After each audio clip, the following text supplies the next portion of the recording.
Bien, ahora sí, buenas tardes. Acabo de iniciar la grabación de la clase de Introducción a la Integración Económica de la Facultad de Ciencias Económicas, Universidad Nacional de Misiones.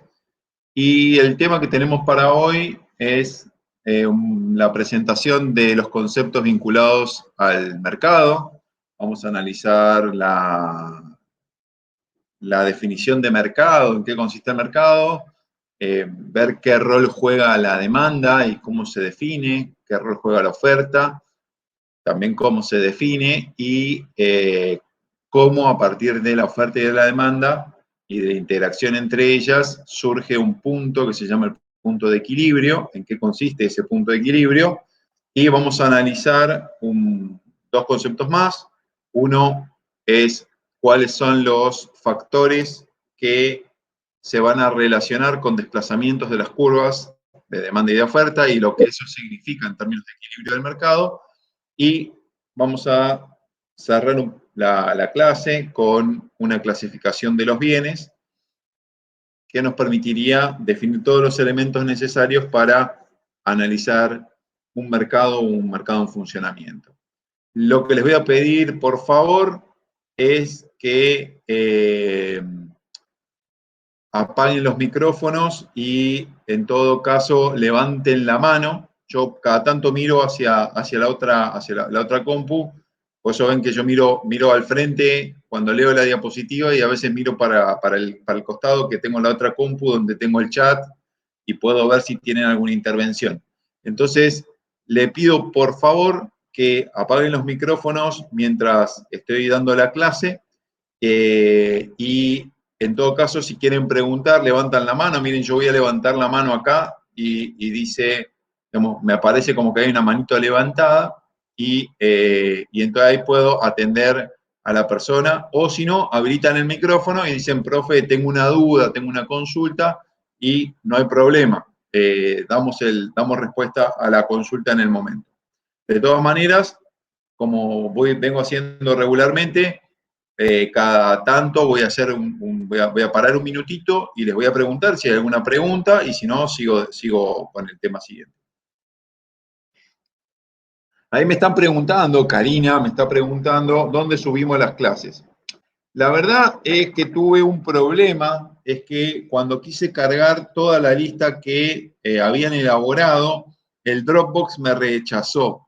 Entonces quería hablar con ustedes a ver si yo podía nominar a un responsable para habilitarlo a mi Dropbox, porque de a poca gente puedo hacerlo. Entonces puedo habilitar a uno y que esa persona, digamos, vea de bajarse la clase y ver cómo puede hacer para ir divulgándola. O sea, no puedo, porque es una cuenta particular, es mi cuenta particular, no puedo compartirla con un montón de gente, digamos, puedo compartirla con pocas personas. Entonces, la verdad que no sé cómo hacer. Desde el punto de vista de la solución que me ofrece la facultad, en la cantidad de espacio que me ofrece la facultad, no puedo hacerlo. Con un link privado que solo los que tengan acceso al link puedan ver. Puede compartir en YouTube. Con un enlace privado. Bueno, voy a tratar de ver si puedo hacerlo. Voy a tratar de ver si lo puedo hacer. ¿Sí? En todo caso, necesito un poquito de tiempo para hacer eso. Son archivos muy grandes. El tema en el aula no pasan así las clases de contabilidad. Ah, por YouTube, por enlace privado por YouTube. Bueno, voy a ver si lo puedo instrumentar de esa manera. Sí, digamos, la metodología, digamos, no tengo problema con la metodología, el tema es el tamaño de los archivos, ¿ok? ¿Sí? Nos dan clases por YouTube y ahí quedan grabadas automáticamente. Bueno, voy a ver qué daban. Bueno, voy a ver qué es lo que podemos hacer, a ver si yo puedo subir los archivos como están y si no, ver qué alternativa tengo, si cambio por el módulo de YouTube y veo cómo lo reformateo, ¿ok?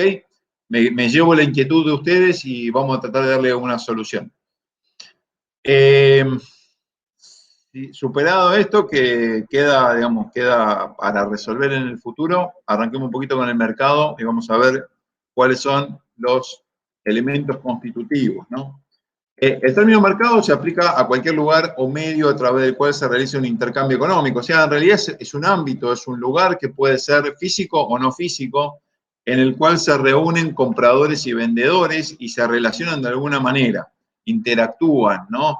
Y a ese ámbito, que puede ser físico, como tradicionalmente fueron ferias o mercados o digamos, los negocios, digamos, eso podría recibir la denominación de mercado, o sea, es un ámbito en el que se pueden encontrar un comprador y un vendedor.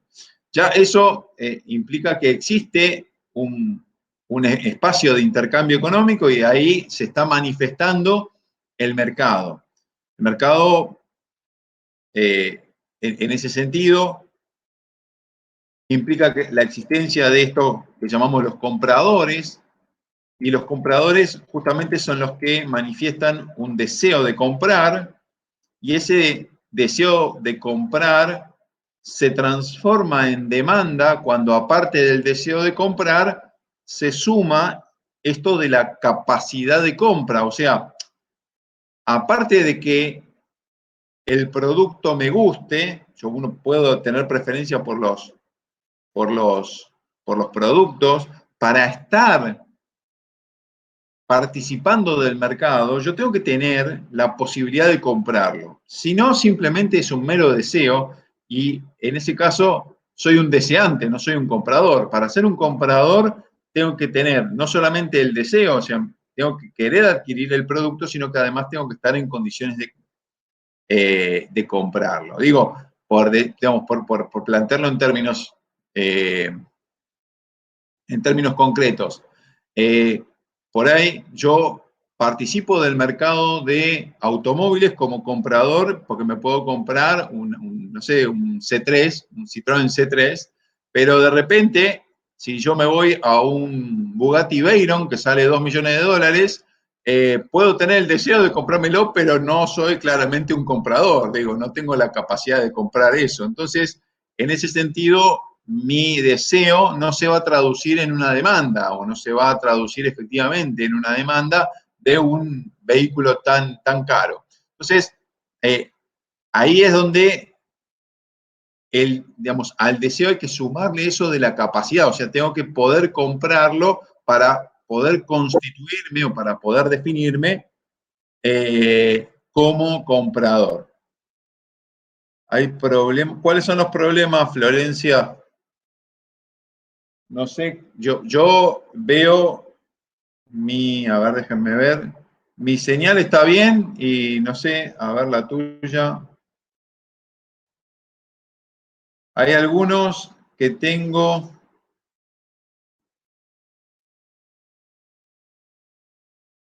déjenme ver, hay algunos que tengo con señales débiles. Creo que una de ellas, Florencia, me parece que sos vos, la que tiene señal débil. Bueno, eh, así como existen compradores que manifiestan un deseo de comprar, también existen los vendedores y el vendedor justamente tiene el deseo de vender, tiene el deseo de proveer, tiene el deseo de satisfacer digamos, las demandas y justamente tiene que poder satisfacer ese deseo, tiene que poder satisfacer esa demanda, pero tiene que ser capaz de satisfacerla. O sea, tiene que querer vender, querer proveer, pero además estar en condiciones de venderlo. Y observen cómo en los dos se habla de deseo y se habla de capacidad. En los dos conceptos, digamos, para que participen efectivamente del mercado, tienen que sumarse las dos condiciones. Deseo de participar como comprador o vendedor y además capacidad de hacerlo, o sea, digamos, estar en condiciones de actuar como tal. Finalmente, el tercer elemento que aparece o que se manifiesta en el mercado es el precio. Y el precio es la cantidad de dinero, la cantidad de unidades de dinero que van a pagarse en la transacción económica. Y en ese sentido, existen diferentes denominaciones de precio y la vamos a ir viendo en un ratito nomás. Vamos a ver que existen diferentes definiciones de precio o diferentes espacios, o sea, en diferentes espacios se puede hablar de precio, se puede hablar del precio de un bien, como por ejemplo el precio que los compradores estarían dispuestos a pagar. Y ese es un precio. Ahora, el precio que los compradores estarían dispuestos a pagar puede ser mayor, por ejemplo, que el precio que terminan pagando. Y entonces tenemos otro precio que es el precio efectivo de la transacción económica. Y a su vez, existe el precio al que los vendedores estarían dispuestos a vender y ese precio puede ser inferior al precio que terminan recibiendo en una transacción económica, y lo vamos a ver en un ratito. Entonces, observen que existen diferentes tipos de precios, diferentes partes de la demanda y diferentes partes de la oferta nos delimitan diferentes precios. Lo vamos a ver en un ratito más. En ese sentido, el precio se constituye en una variable de ajuste y vamos a ver para qué sirve ese ajuste, en qué consiste ese ajuste y qué es lo que nos permite garantizar ese rol del precio, como variable de ajuste. Como resumen de la interacción entre ciertos agentes que actúan como demandantes y ciertos agentes que actúan como oferentes, lo que podemos ver, por ejemplo, es que los consumidores o las familias actúan en su relación al mercado de bienes y servicios como demandantes. O sea, los consumidores o las familias demandan bienes y servicios, pero esas familias tienen que estar en condiciones de manifestar su capacidad de compra, su capacidad de demanda. Para ello necesitan, por ejemplo, un ingreso y por lo general,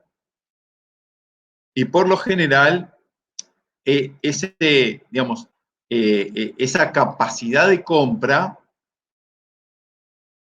se consigue por un ingreso y ese ingreso viene de un trabajo y entonces las familias se vinculan a otro mercado que se llama mercado de factores, en particular el mercado de trabajo, y en el mercado de trabajo las familias, las personas que van a actuar como consumidores, se vinculan a ese mercado como agentes oferentes, ofrecen su trabajo, ofrecen trabajar cierto tiempo a cambio de ¿qué? A cambio de un ingreso, de un salario.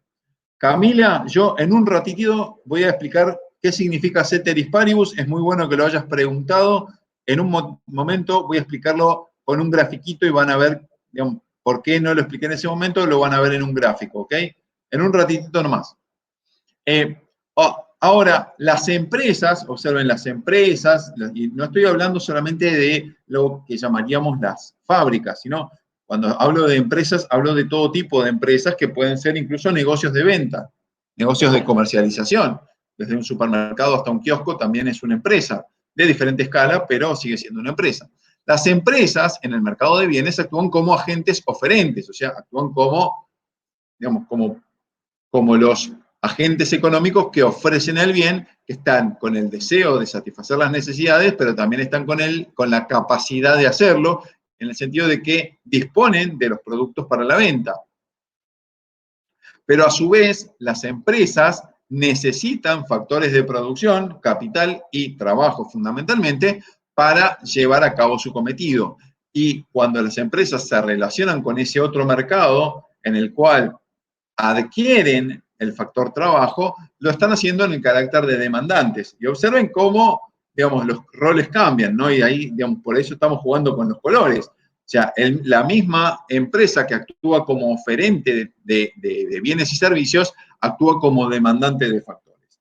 Lo que vemos es que, sin considerar el sector externo, ese ciclo mediado por un rol del sector público ahí, que también actúa como demandante de factor trabajo y como oferente de algún tipo de servicio, por eso los colores de las flechas, lo que estamos viendo es un ciclo económico reducido o mínimo de cuáles son los roles que cada tipo de agente manifiesta en el mercado, en esto que llamamos el mercado, el punto donde interactúan agentes demandantes y agentes oferentes. Lo interesante de este cuadro es que lo que vemos es que tanto consumidores como las empresas pueden jugar roles diferentes según el mercado en el que participen o según el tipo de transacción en la que se involucren. Finalmente existe un sector externo con el cual, digamos, se van a reflejar las operaciones de una economía doméstica con economías de otros países. Y en realidad lo ponemos un poco acá para ver que el mismo tipo de relaciones como oferente y como demandante se pueden manifestar a partir de la interacción de consumidores y empresas locales con agentes de otros países. O sea, puede haber empresas extranjeras que actúen como oferentes de bienes y servicios e indudablemente los consumidores de la economía local actuarán como demandantes. Y al mismo tiempo puede haber empresas de otros países que actúen como demandantes de ciertos factores de producción locales y que actúen como eventualmente oferentes de otro tipo de factores. En particular, el gran factor que es más móvil es el capital, que es el que puede plasmar más rápidamente o más, digamos, de una manera más efectiva su rol en el mercado de factores. El capital a nivel internacional es bastante móvil, pero lo vamos a ir viendo y lo vamos a ir analizando justamente esta digamos, interrelación de los mercados de factores y de bienes y servicios con el sector externo. La vamos a retomar cuando analicemos las definiciones de una economía abierta y la vamos a retomar en profundidad cuando analicemos justamente en qué consiste la integración económica y cuál es la participación o cuál es la importancia de la integración económica en el habilitar este tipo de relaciones o potenciar este tipo de relaciones de oferta y demanda entre los mercados locales y los mercados extranjeros o del sector externo. Muy bien, ahí justamente ahora vamos a ir a responder la pregunta de Camila, que habla de la cláusula ceteris paribus, pero para eso vamos a introducir el concepto de la demanda y lo vamos a analizar el concepto ceteris paribus en función de la demanda. La demanda, a partir de todo lo que hablamos, no puede ser distinta de la capacidad y el deseo de comprar cantidades específicas de un bien a distintos niveles de precio. O sea, de alguna manera yo denomino la demanda a esa capacidad y deseo de comprar. Capacidad y deseo de comprar. Ahora, no es una capacidad y un deseo de comprar en términos abstractos, sino que es concreto, o sea, cantidades específicas para un precio determinado, para un cierto nivel de precios y para un periodo determinado. ¿Qué quiere decir? No es, por ejemplo, no es la cantidad de los kilos de asado que me voy a comer por el resto de mi vida, sino los kilos de asado que voy a comer hoy, o los kilos de asado que comeré esta semana, o los kilos de asado que comeremos en este mes. Digo, el periodo lo tengo que determinar para saber de qué tipo de demanda estoy hablando. Y también tengo que determinar el periodo para saber cómo está funcionando o cómo funciona el modo de producción y cuál es la capacidad o la flexibilidad de la oferta para satisfacer esa demanda. ¿Ok? Entonces, es necesario, cuando analizo la demanda, establecer el periodo o la duración del periodo de análisis. Y ahí apareció de nuevo esa cláusula ceteris paribus que la desvela Camila y de la que me voy a ocupar en un segundito nomás. Para ello, voy a traducir en un instrumento matemático que es una curva de demanda o una función de demanda, eso de cantidades y deseo, o sea, la capacidad y el deseo de vender cantidades específicas de un bien a ciertos precios. Y observen ahí que de repente en el gráfico surge que en ese mercado, para un consumidor o un conjunto de consumidores, depende cómo esté definiéndolo, para un precio de 15 pesos, habría una demanda de 90 unidades. Para un precio de 14, unas 100 unidades. Un precio de 13, 120 unidades. Un precio de 12, habría 150. Y un precio de 11, habría 200 unidades digamos, se demandarían 200 unidades.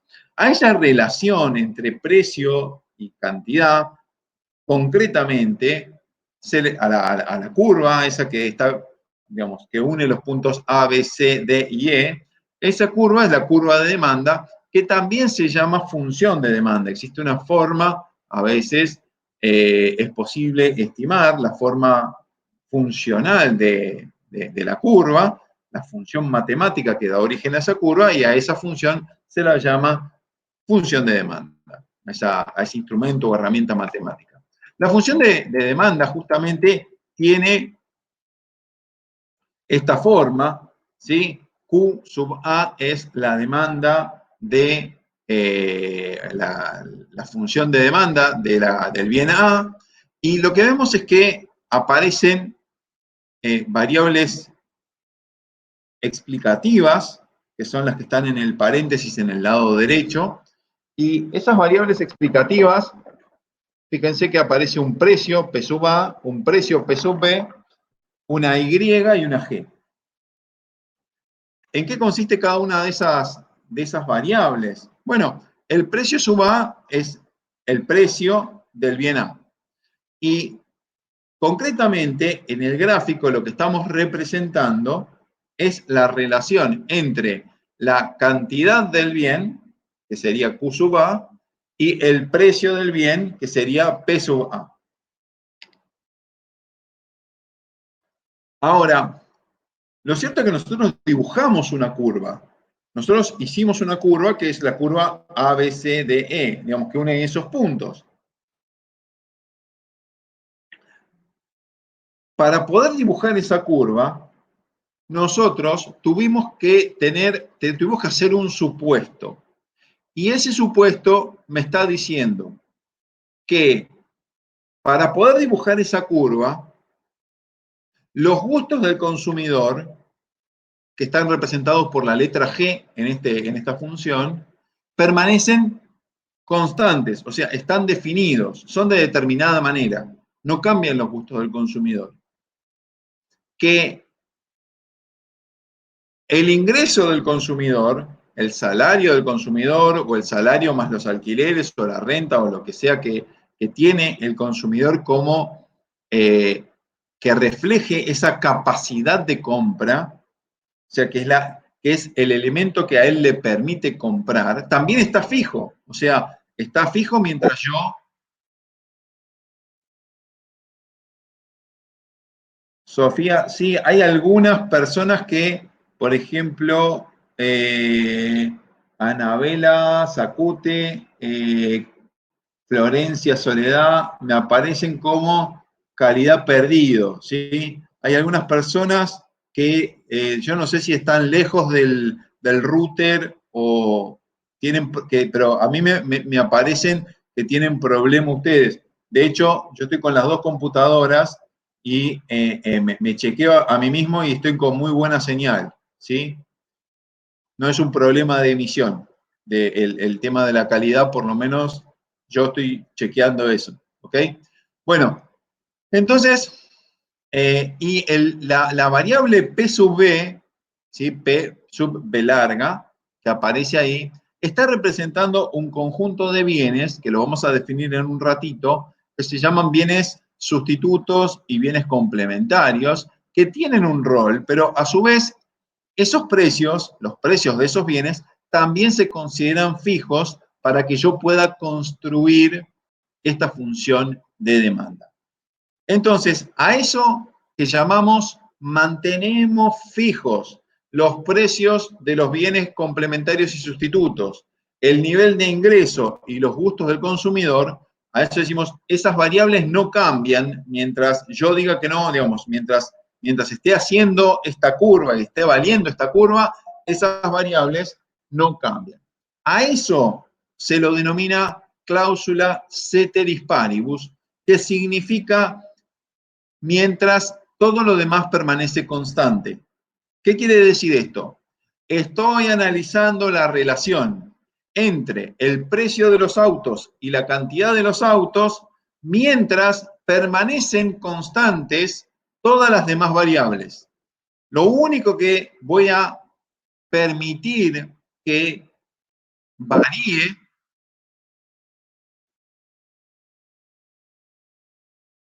yo, Rocío, no sé, digamos, no sé, en todo caso, vemos. Hasta ahora yo tengo reportado en el chat 2 problemas. El resto me parece bastante bien las conexiones. Todo el resto me parecen bien las conexiones, ¿ok? Me aparece Noelia Mendoza, que no se quejó, la calidad es deficiente y no sé. Después el resto me parece todos más o menos bien. Y FSI, que tampoco, no sé quién es, pero me parece como calidad perdida. En todo caso, esta clase la terminamos por este medio que la estoy grabando y eventualmente coordino por una reunión por Meets o por otro, ¿ok? Eh, bien, retomando entonces. Eh, Camila, ¿se entendió? O, digamos, fui más o menos claro respecto de la cláusula ceteris paribus. Perfecto, listo. Entonces, ¿qué es ceteris paribus? Bueno, puede ser eso, Alejandro. Eh, sí, puede ser que algunas redes no estén funcionando del todo bien. Eh, bueno, entonces, para poder hacer un análisis, esto es una regla del análisis económico. Para poder hacer un análisis, yo no puedo hacer que todas las variables cambien, porque si cambian todas las variables, no sé cuál es el efecto, o sea, no voy a poder determinar adecuadamente los efectos. Entonces, tengo que imponer algunas restricciones. Esas restricciones son las que reciben el nombre de cláusulas ceteris paribus. Ahora,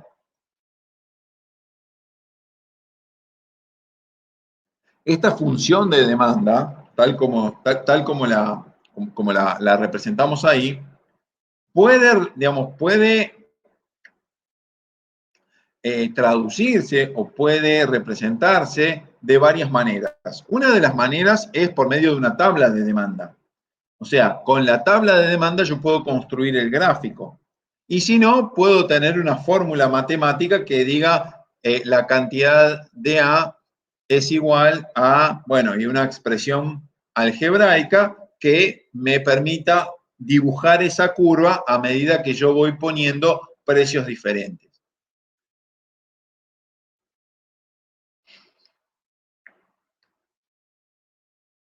Ahora, lo que estamos viendo, eso es lo que tenemos que entender, es que la demanda, tal como está representada ahí en el gráfico, expresa intención de compra. O sea, dice, bueno,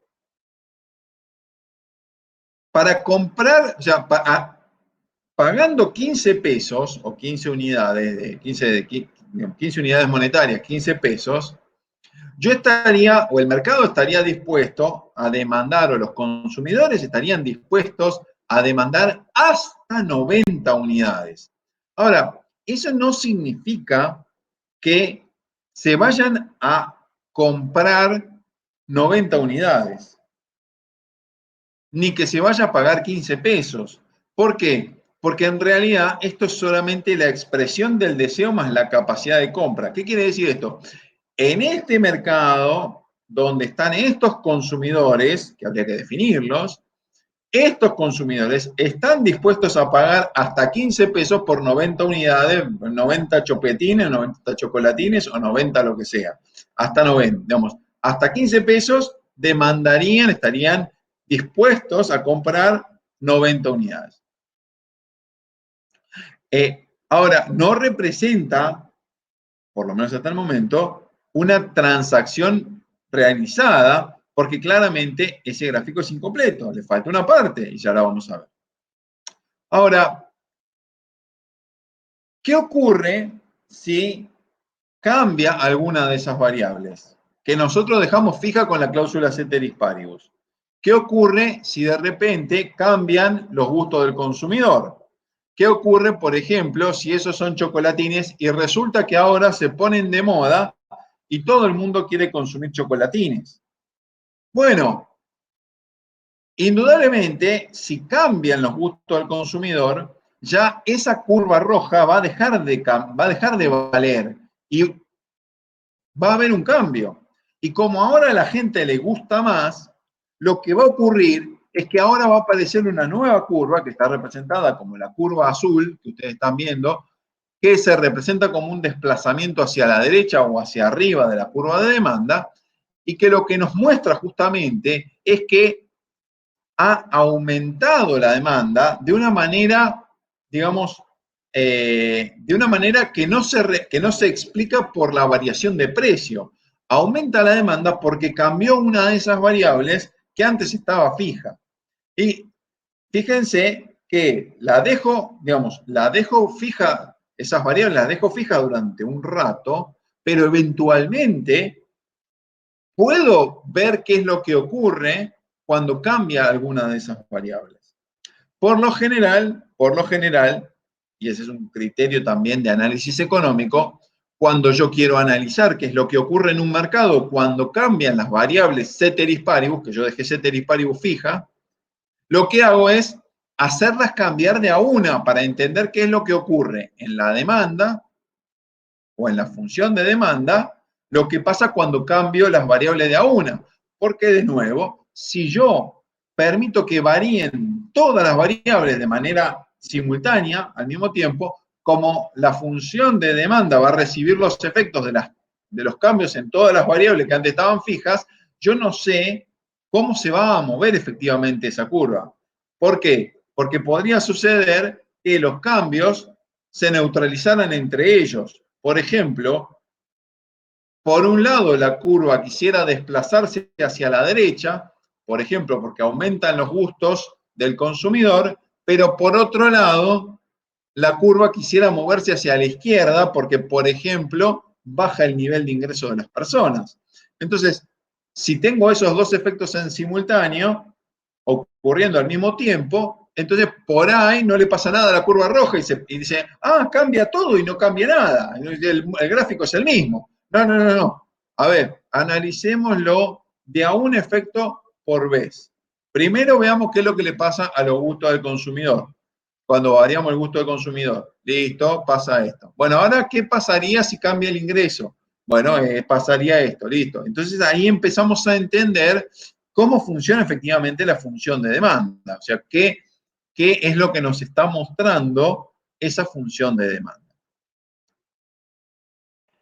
Así como existe una función de demanda, existe una oferta, que ya la vimos, ¿no? Es la capacidad y el deseo de vender cantidades específicas de un bien a distintos niveles de precio. En ese sentido, las definiciones de oferta y demanda son simétricas, tienen cierta simetría, capacidad, deseo, cantidades específicas y distintos precios, y está de nuevo la determinación del periodo y la cláusula ceteris paribus. Ahora,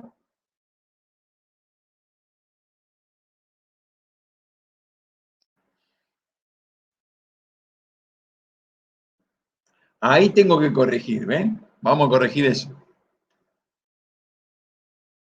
Muy bien, eso se llama función de oferta, ¿ok? No vean función de demanda ahí dice función de oferta. Si están viendo función de demanda es porque hay un problema de transmisión. Bueno, la curva de oferta individual o la curva de oferta de una empresa muestra la relación entre la cantidad que están dispuestos a ofrecer de un bien los productores y su precio. Y de nuevo tenemos la cláusula ceteris paribus. ¿Cómo es la cláusula ceteris paribus? Bueno, para ver la cláusula ceteris paribus, ¿sí? ¿Quién? ¿Hay alguien que está queriendo preguntar algo?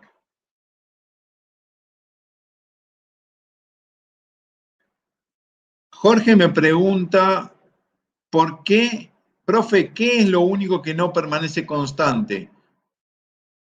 Lo único que no permanece constante. A ver,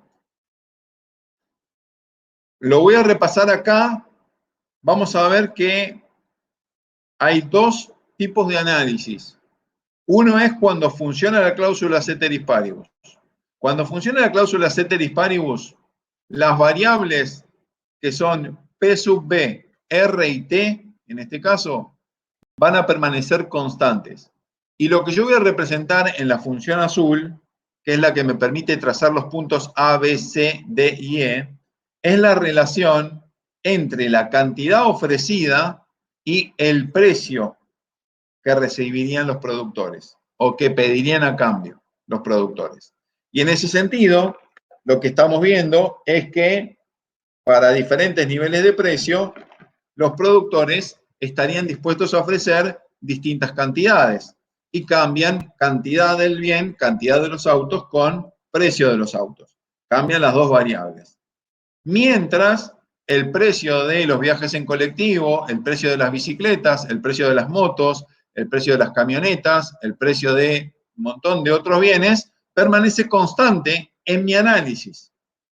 Yo lo único que permito en el análisis para la construcción de la curva azul es que cambien, es ver qué es lo que le ocurre, a la cantidad ofrecida cuando cambia el precio que recibirían o que pedirían a cambio los oferentes.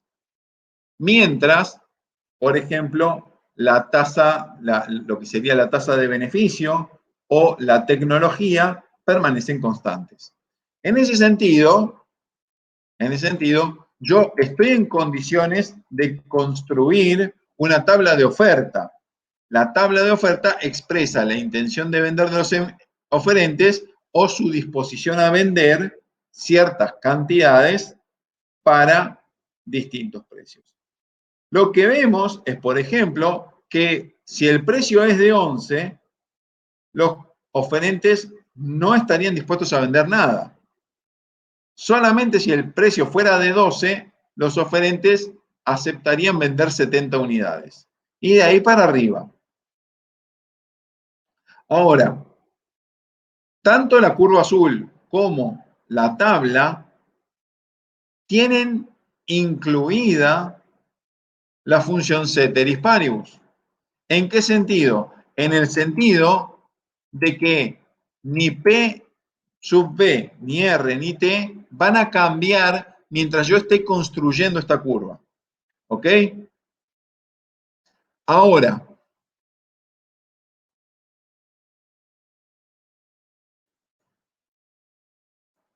cuando yo termino de construir la curva, o sea, terminé la construcción de la función de oferta, yo puedo pensar, bueno, ¿qué pasaría si se modificaran las variables? Por ejemplo, qué pasaría si yo encontrara una mejor tecnología que me permitiera, que me posibilitara producir los bienes a menor costo o por el mismo costo producir una mayor cantidad de bienes? ¿Qué es lo que sucedería con la función de oferta? En este caso, la función de oferta se desplazaría hacia arriba o hacia la izquierda. Perdón, a ver, no. En realidad se desplazaría hacia la derecha. No sabía para dónde iba a disparar la curva. Estaba construyendo el ejemplo de memoria.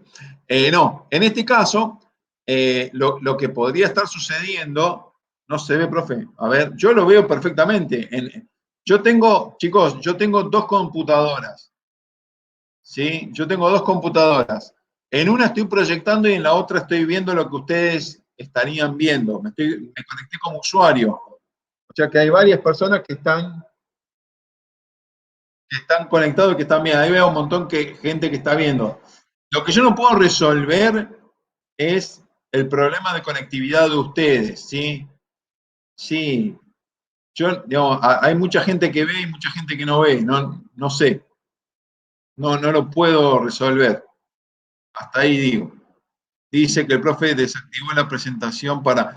Bueno, quieren, déjenme ver que desactivo. Dejen un cachito.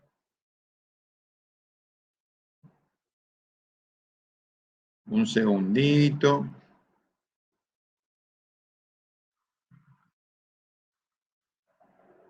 Eh, ahí está. Me tacho a mí mismo, a ver si mejora un poquito la calidad de ustedes, para que ustedes reciban menos información. ¿Ok? Y vuelvo a proyectar esto. Ahí. Espera un poquito. Ahí.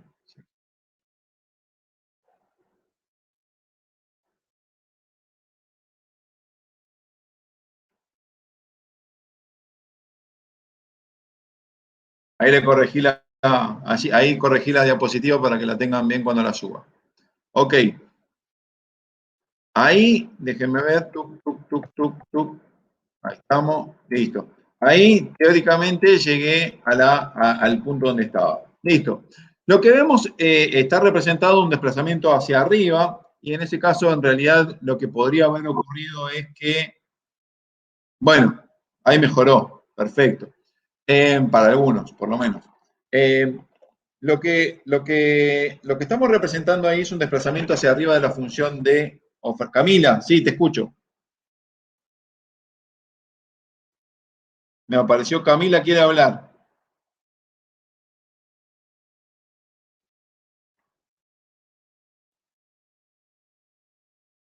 Camila Silva. Ah, bueno. Por ahí se activó solo la manito en tu ventana. Bueno, no importa.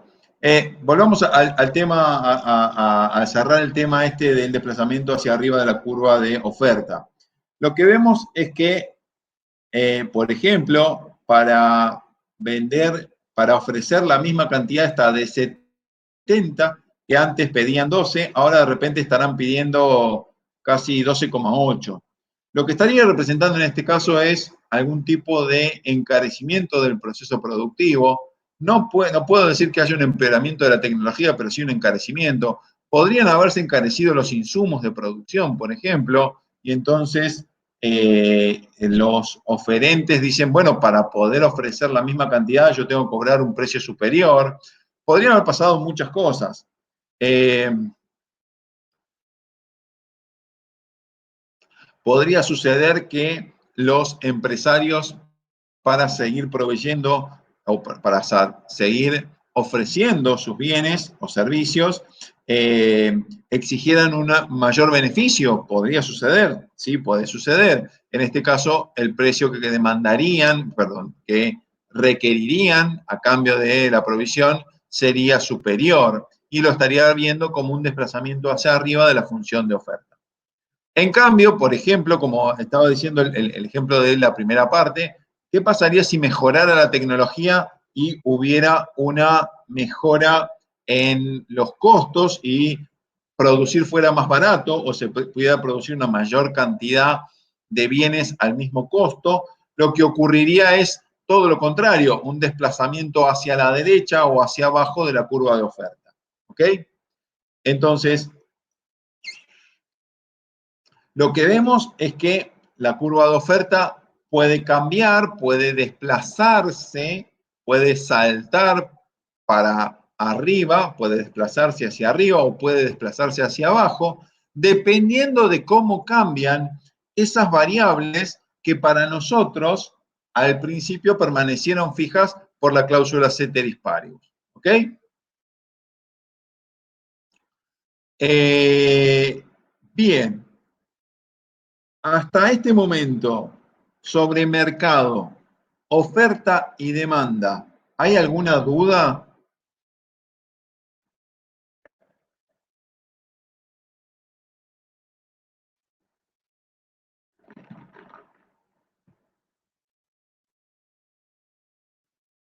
Bien, si no hay dudas, entonces seguimos.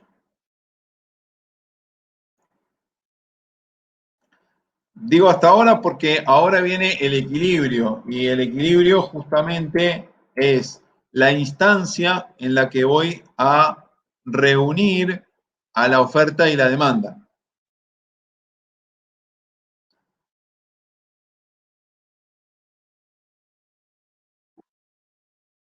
Bien, perfecto. ¿Qué es lo que no entendiste, Karen?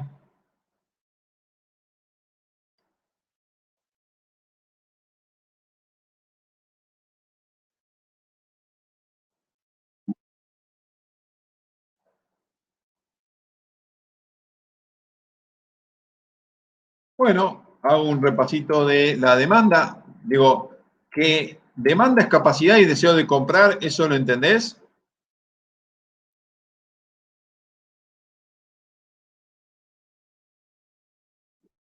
Bien. O sea, esa persona que quiere comprar algo porque le gusta, ¿sí? Vos, por ejemplo, pasás por un negocio, ves una remera y la remera sale, no sé, 1.200 pesos. Ah, mirás tu billetera y ves que tenés 1.500 pesos. En ese caso, vos tenés el deseo de comprar una remera, ¿sí? Y la capacidad de comprarla. Eso es, vos podés ser una consumidora.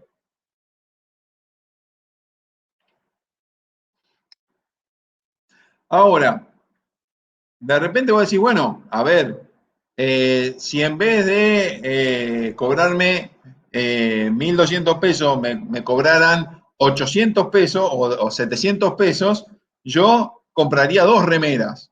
Y si me compra, y si cada remera me la vendieran a 300 pesos, compraría tres, qué sé yo, cuatro, no sé. Y así. En función de cómo, de la cantidad de remeras que vos quisieras y pudieras comprar para los distintos precios, podemos construir tu función de demanda de remeras. Y eso es lo que está representado ahí con la curva roja. ¿Ok? ¿Se entendió hasta ahí cómo se construye la curva?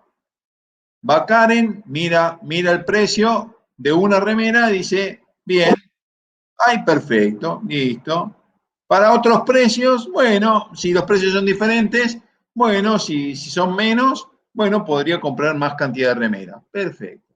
Ahora, eso que sabés vos por tu lado, digamos que vos lo pensás en tu mente, por decirlo así, lo podemos convertir en una expresión matemática, lo podemos convertir en una tabla, lo podemos dibujar en una tabla. Decimos, bueno, Karen dijo, si la remera sale 1.200 pesos, entonces me quiere una remera.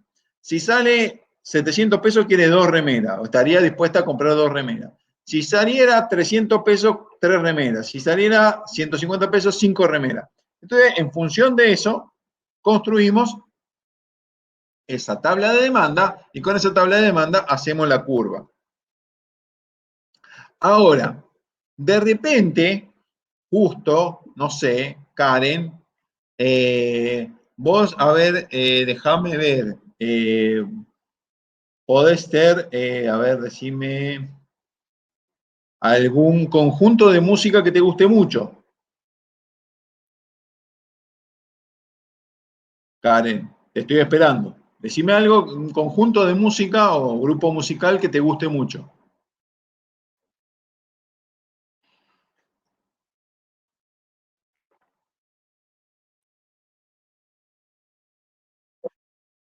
Nirvana. De repente vos decís, pasaste por el negocio, pero no viste una remera que te gustó. De repente viste una remera de Nirvana. Y ahí cambia la cosa, porque ya no es una remera, sino que es una remera del grupo musical que te gusta, que es una remera de Nirvana, y vos decís, esa no es que yo pagaría 1.200, por esa pagaría 1.800 pesos. Entonces de repente cambiaron tus gustos, porque ahora no se trata de remeras, sino que se trata de remeras de Nirvana que son particulares, digamos. Eh, Vos te diste cuenta y esa remera no es que te gusta como remera, te recontra regusta, te gusta más, cambiaron tus gustos.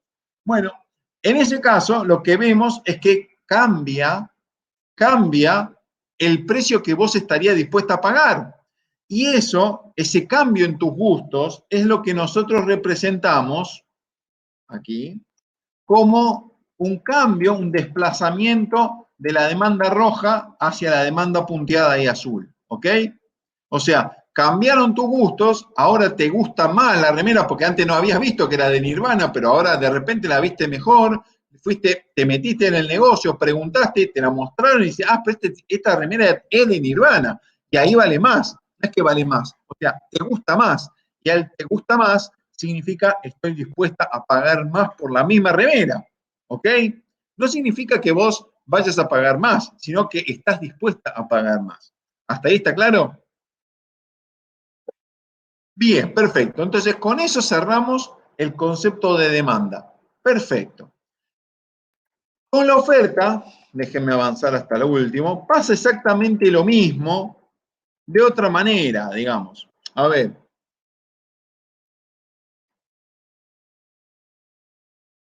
cuando hablamos de la oferta, de lo que estamos hablando es de la capacidad que tiene una empresa para producir y vender cierto bien. Y entonces, uno podría decirle, bueno, mirá, a ver, ¿vos qué producís? Y mira, yo produzco remeras. Bueno, perfecto. ¿Podés producir remera de Nirvana? Sí, puedo producir. Perfecto, listo. ¿Y a ver, cuántas remeras producirías si te pago 11 pesos por remera? Y entonces el empresario te dice cero. No podría, si vos me pagas 11 pesos por remera, yo no te vendo. Directamente te vendo cero. No, no vendo. Ahora, bueno, ok. Y si te pagara 12, bueno, te vendería 70. Perfecto. Y si te pago 13, te vendería 120. Y si te pago 14, 160. Y si te pago 15, 180. Con esa información, nosotros podemos construir esta tabla.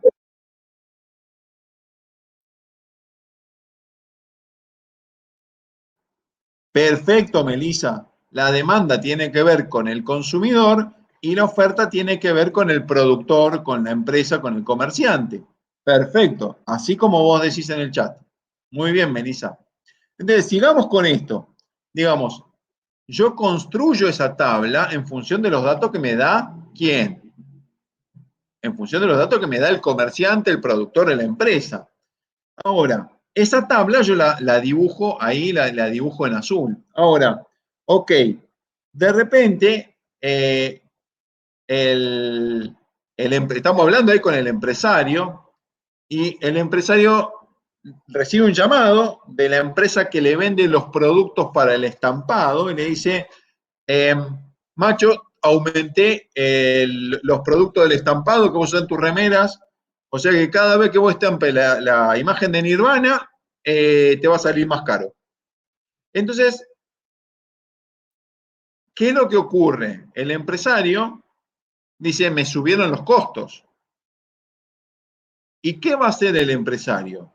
Cuando le suban los costos, lo que va a hacer es trasladar ese costo, decir, bueno, ahora me sale más caro vender y entonces, como ahora me sale más caro hacerle el dibujito de Nirvana a la remera, en el caso que estoy hablando ahora, en vez de, eh, en vez de cobrarte 70, perdón, producir 70 por 12 pesos, voy a producir 70, pero por, no sé, 12 con 70 o 12 con 80.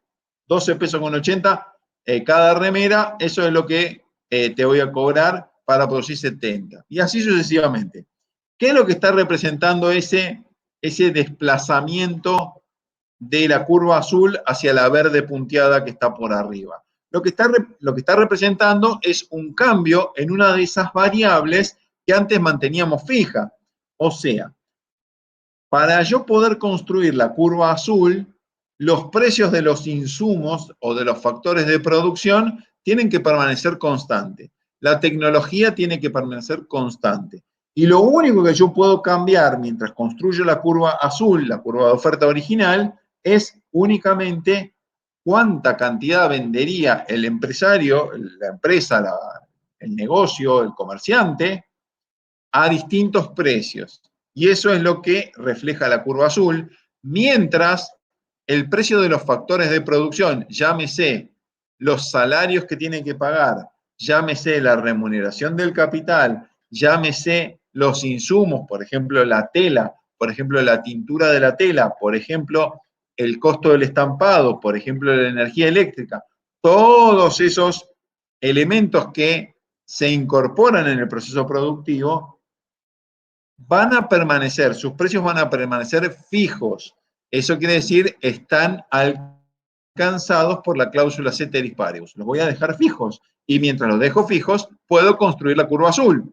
Ahora, cuando termino de construir la curva azul, entonces yo los puedo hacer variar. Y cuando los hago variar, eventualmente obtengo una nueva curva de oferta como la verde punteada. ¿Hasta ahí se entendió?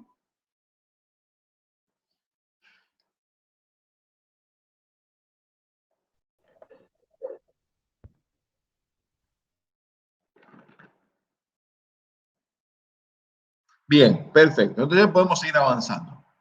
Listo. Buenísimo. Entonces, ahora que sabemos un poco cómo se construye la demanda, la función de demanda, y cómo se construye la función de oferta, entonces lo que hacemos es ver qué es lo que pasa cuando están juntas oferta y demanda. Para ello, lo que hago es traer la información de la demanda, de la tabla de demanda, y traer información de la tabla de oferta. Y lo que vemos en este caso es que la demanda y la oferta se cortan en un punto, se encuentran, se corta, se pasa una por arriba de la otra.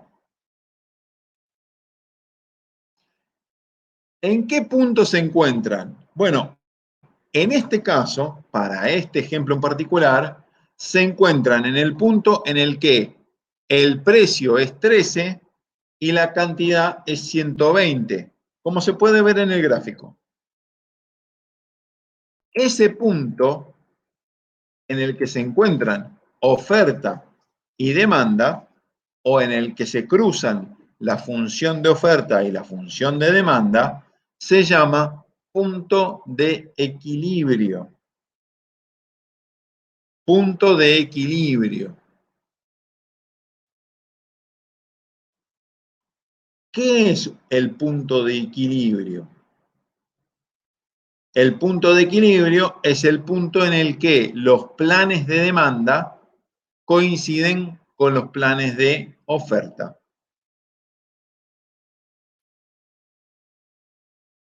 ¿En qué sentido? En que a 13 pesos los consumidores estarían dispuestos a comprar 120 unidades y a 13 pesos los oferentes estarían dispuestos a vender 120 unidades. Oferta es igual a demanda.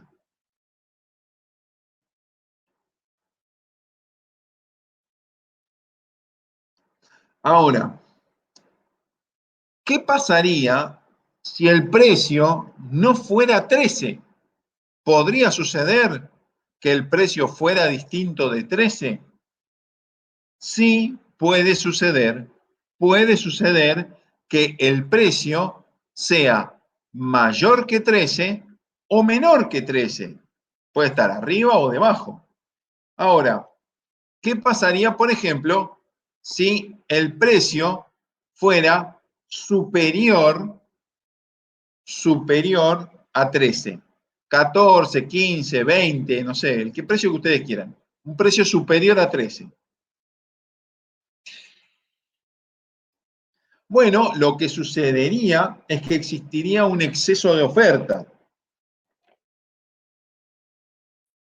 ¿Qué significa un exceso de oferta? Que de alguna manera, por alguna situación extraña, por ejemplo, a un precio de 15, la cantidad ofrecida sería 180, pero la cantidad demandada solo es 90. O sea que habría 90 unidades, 90 90 unidades, 90 remeras, 90 chocolatines, habría 90 unidades que no se están vendiendo, que no están siendo compradas. ¿Y por qué no están siendo compradas? Y porque a ese precio solamente se van a comprar 90 en el periodo en el que estemos analizando.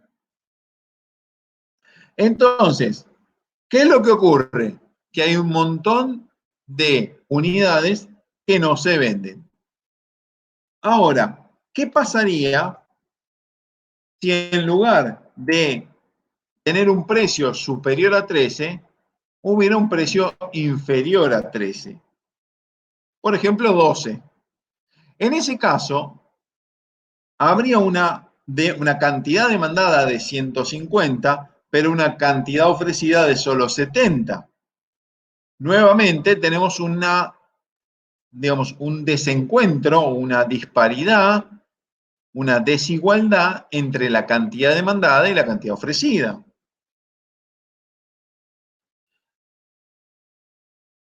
¿Qué significa esto? Significa que puede suceder que en un mercado particular o para un cierto tipo de bien, por ejemplo, el precio sea diferente del de equilibrio. Sí, puede suceder.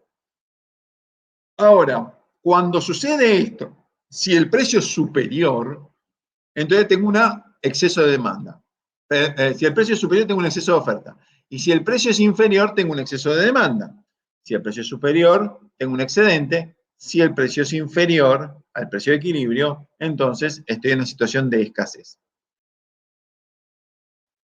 Lo interesante de esto es que cuando el mercado se encuentra en una situación de exceso de oferta o en una situación de exceso de demanda o de escasez, digamos, de bienes escasos, de situación en la cual la demanda es mayor que la oferta, entonces lo que empieza a ocurrir en esa situación es que se produce una acción dinámica conjunta que hace tender al mercado hacia el equilibrio. ¿En qué sentido? Si lo que tengo es un exceso de oferta de bienes, entonces lo que ocurrirá es que, por un lado, el precio irá bajando y por otro lado, digamos, la cantidad en la medida en la que baja el precio, la cantidad demandada va a empezar a subir, pero la cantidad ofrecida va a empezar a bajar, y en la medida en la que el precio siga bajando, eventualmente el mercado llegará a esa situación de equilibrio en la cual la oferta va a coincidir con la demanda. Muy bien. En cambio, si estoy en una situación de escasez, donde el precio es inferior al precio de equilibrio, lo que va a ocurrir es el proceso contrario. Como hay escasez, los oferentes van a exigir un mayor precio, y cuando exijan un mayor precio, la demanda, la cantidad demandada va a ser un poco menor y la cantidad ofrecida va a ser un poco mayor. ¿Así hasta cuándo? Hasta alcanzar el precio ese de equilibrio, que en este caso está representado por el número 13, y el mercado va a alcanzar esa situación con una cantidad de 120, y cuando digamos, lo interesante es que cuando dinámicamente el mercado llega a ese punto de equilibrio, el precio deja de moverse y la cantidad también. Bien, ¿podría considerarse al equilibrio como fijo? Una linda pregunta esa. Bueno, en realidad, ¿qué es lo que puede suceder? Lo que puede suceder es lo que vimos antes, que cambien las condiciones ceteris paribus. Y en ese caso, ¿qué es lo que ocurriría con el equilibrio? Y lo que ocurriría es que eventualmente, si cambiara alguna de las variables que llamamos ceteris paribus, el equilibrio podría cambiar. ¿Cómo sería? Fíjense, por ejemplo, tenemos una situación como la que observamos ahí, donde el mercado está en equilibrio con 13 pesos y 120 unidades, y de repente, por alguna razón particular, ocurre un desplazamiento de la demanda. ¿Qué podría suceder? Podría suceder que cambien los ingresos, podría suceder, como en el caso que analizamos con Karen, que cambien los gustos del consumidor, o podría suceder que cambien los precios de los otros bienes. Por ejemplo, en vez de si estábamos en el caso de Karen, que haya vestidos, que haya pantalones, o que haya blusas, o que haya camisas, o no sé, pulóveres, suéter, lo que ustedes quieran, camperas, no sé. Hay un montón de bienes con el que podríamos comparar las remeras. Y la lista de bienes con el que podemos comparar las remeras es muchísimo, muy grande. Pero digamos que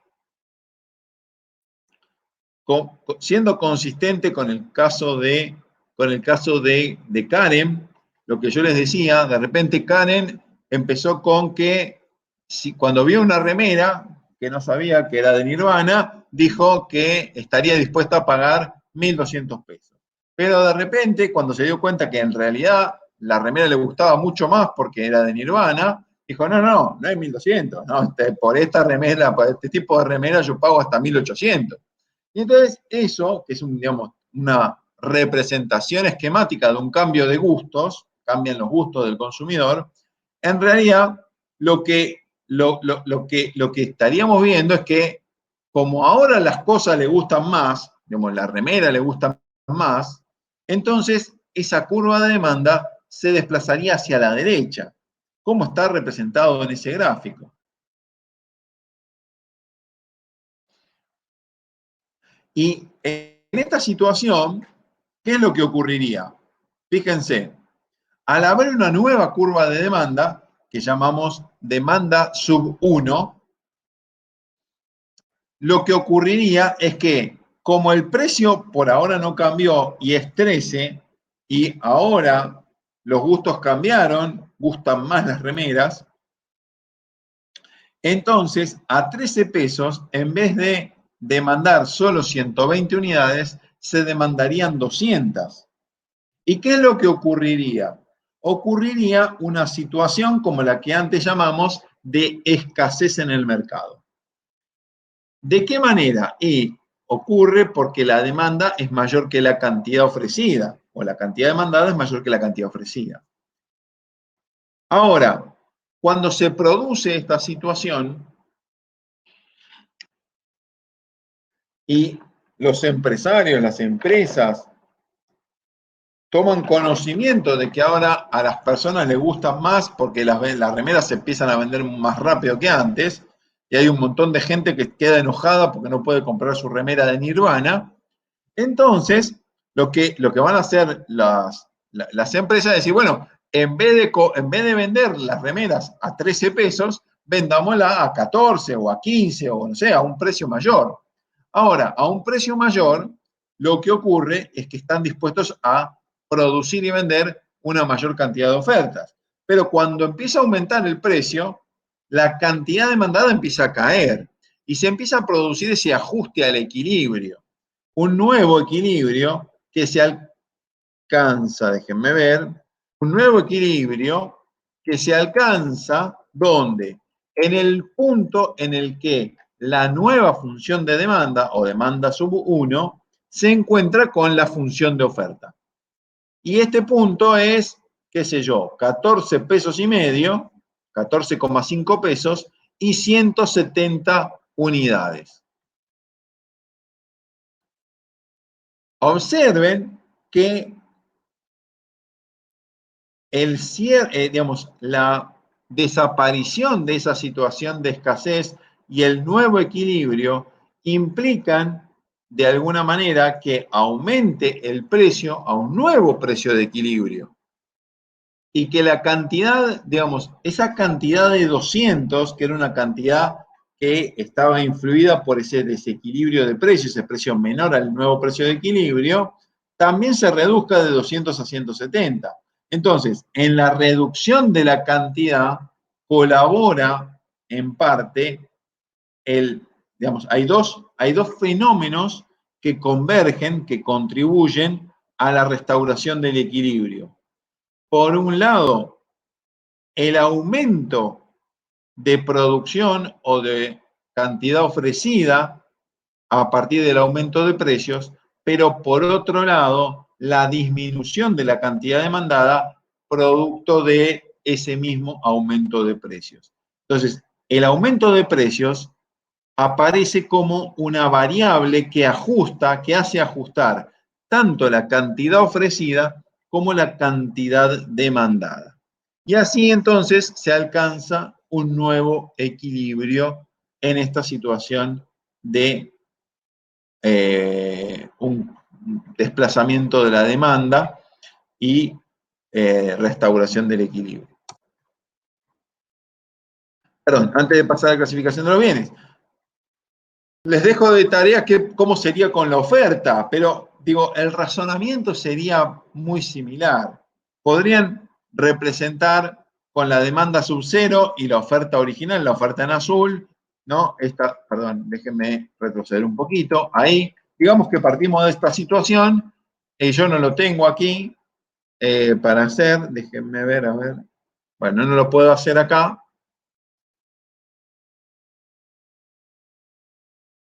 No puedo dibujar en este caso, pero podrían intentar explicar ustedes cómo sería el razonamiento cuando se modifica la oferta.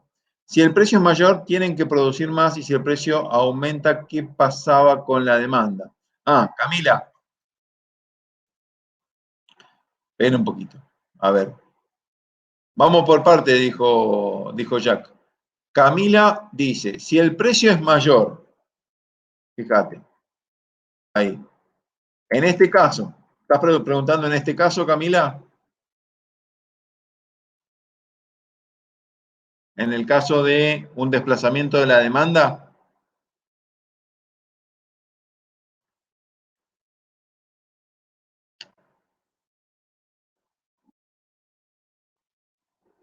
Bien, fíjate.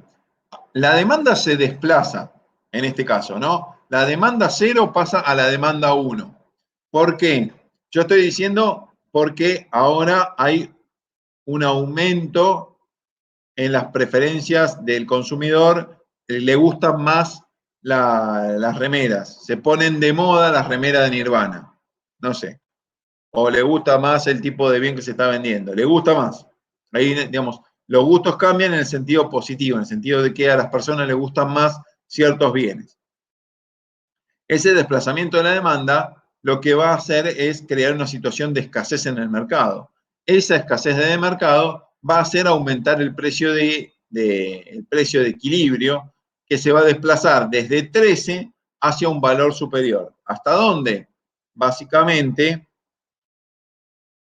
hasta aquí, hasta el nuevo equilibrio con 14,50. Y lo que ocurre con este aumento de precio es que el aumento de precio genera dos efectos diferentes. Por un lado, los oferentes aumentan la cantidad ofrecida, pero por otro lado, los demandantes reducen en parte sus cantidades demandadas. Y ese movimiento simultáneo de la cantidad ofrecida y la cantidad demandada hace que el mercado dinámicamente se acomode en un nuevo punto de equilibrio. ¿Sí? El ajuste al nuevo punto de equilibrio o en el ajuste del nuevo punto de equilibrio contribuyen dos fenómenos. Por un lado, el aumento de la oferta y por otro lado, la reducción de la cantidad demandada a partir de los ajustes que se van produciendo por el nuevo precio de equilibrio. Eso es lo que dijimos hace un ratito. Melissa, no entiendo bien en ese caso la demanda cae. ¿En qué caso la demanda cae? No lo sé. Ah, cuando sube el precio. Sí, no es que cae la demanda, lo que cae es la cantidad demandada. Parece un juego de palabras, pero en realidad es un concepto muy importante porque me ayuda a mí a hablarles. Ah, eso, Melissa. Perfecto. Pero hay algo importante, Melissa. Hay una cuestión que una cosa es decir que la demanda sube o la demanda baja, y por lo general, en realidad lo que decimos es que se desplaza, ¿sí? Para ser más específicos en el lenguaje y no cometer errores, lo que decimos es que la función se desplaza cuando cambia alguna variable de esas que dejábamos fija con la cláusula ceteris paribus. Y ahí se desplaza la demanda. Se desplaza toda la función, o sea, hay un nuevo dibujo, hay un nuevo gráfico de la curva. Eso es lo que estamos diciendo con un desplazamiento de la demanda. Ahora, hay otro fenómeno que es el movimiento a lo largo de la curva de demanda. ¿Qué significa esto el movimiento a lo largo de la curva de demanda? Bueno, es cuando yo representé el cambio en los gustos del consumidor y desplacé la curva de demanda a la derecha, lo que estoy haciendo es diciendo, bueno, cambiaron los precios del consumidor, ¿cómo? Ahora a la gente le gusta más, solamente voy a representar este cambio y voy a construir mi nueva curva de demanda con los nuevos gustos del consumidor, pero las otras variables también van a quedar fijas, o sea, yo no voy a cambiar, sigue valiendo la cláusula ceteris paribus para el otro conjunto de variables. Y cuando yo recalculo, como el GPS, recalculando la función de demanda, recalculo toda la función de demanda y la vuelvo a dibujar, entonces vuelvo a dejar los gustos fijos al nuevo valor, ¿no? Ahora dejamos los gustos fijos al nuevo valor, y entonces lo que podemos hacer es analizar cómo cambia la cantidad demandada cuando va cambiando el precio del bien, por ejemplo, de las remeras en este caso. Y entonces, lo que estoy haciendo aquí es moviéndome a lo largo de la curva, o sea, me voy desplazando de un punto de la nueva curva de demanda a otro punto también de la nueva curva de demanda, o sea, siempre me muevo a lo largo de la demanda 1. Y ahí entonces, digamos, no estoy desplazando la curva, sino que me muevo a lo largo de la curva. Fíjense digamos, mi insistencia en separar el movimiento a lo largo de la curva de lo que ocurre cuando se desplaza una de las curvas. O, digamos, puede ser la demanda o la oferta la que se desplace, puede ser cualquiera de las dos, digamos. Pero yo estoy diferenciando muy bien un desplazamiento que implica la modificación de alguna variable fija por condiciones ceteris paribus del movimiento a lo largo de la curva, que lo único que me está marcando, lo único que me está mostrando es la relación entre la cantidad demandada de un bien o la cantidad ofrecida de un bien y su propio precio. ¿Sí? ¿Hasta ahí hay alguna duda?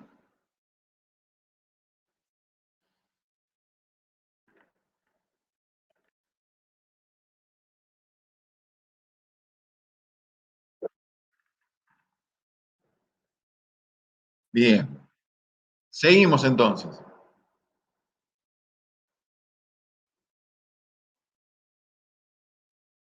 Bien, para ir cerrando los contenidos de la unidad, lo único que nos queda es hablar de la clasificación de los bienes, cómo se clasifican los bienes.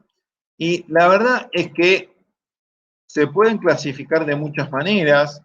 Las más convencionales se pueden clasificar según el precio de otros bienes y según el ingreso. Son dos clasificaciones muy útiles dentro de la economía, este tipo de clasificaciones.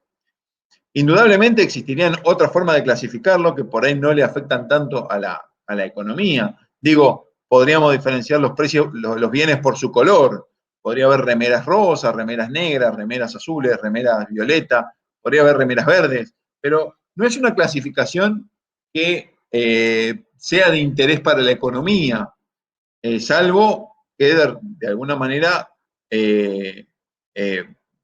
tuviera alguna connotación sobre los gustos. De repente, en algún momento, tal vez alguna remera no le guste a los consumidores y entonces esté reflejando alguna cuestión de gusto al consumidor. Pero, digamos, existen parámetros físicos de los bienes que me permitirían a mí hacer una clasificación. Bueno, en realidad eso para nosotros son bienes diferentes, no es una clasificación de bienes. Pero sí yo puedo hacer una clasificación de bienes con cierta intencionalidad económica o con el objetivo de representar efectos económicos. Y entonces ahí sí tengo que ver cómo se relacionan o cuál es el efecto de alguna manera que la modificación del precio de los otros bienes ocasionan en un bien o cómo influye el nivel del ingreso en la cantidad demandada, por ejemplo, de un bien. En este sentido,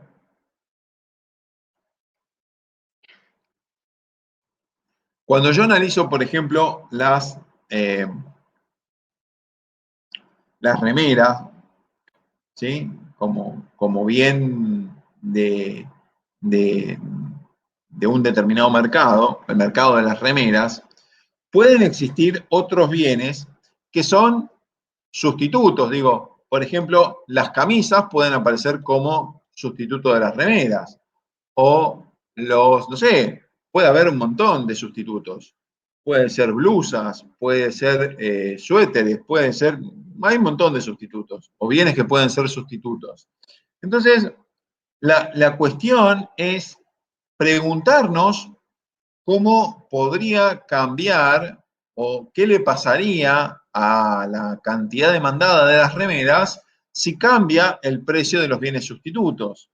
Y lo mismo con los bienes complementarios. Por ejemplo, puede ser que Karen, cuando se ponga una remera, utilice, por ejemplo, un collar. Entonces, bueno, los collares, o no sé, algún accesorio, o una cartera, o un tipo de cartera, o no sé, o lo que sea, algún tipo de accesorio.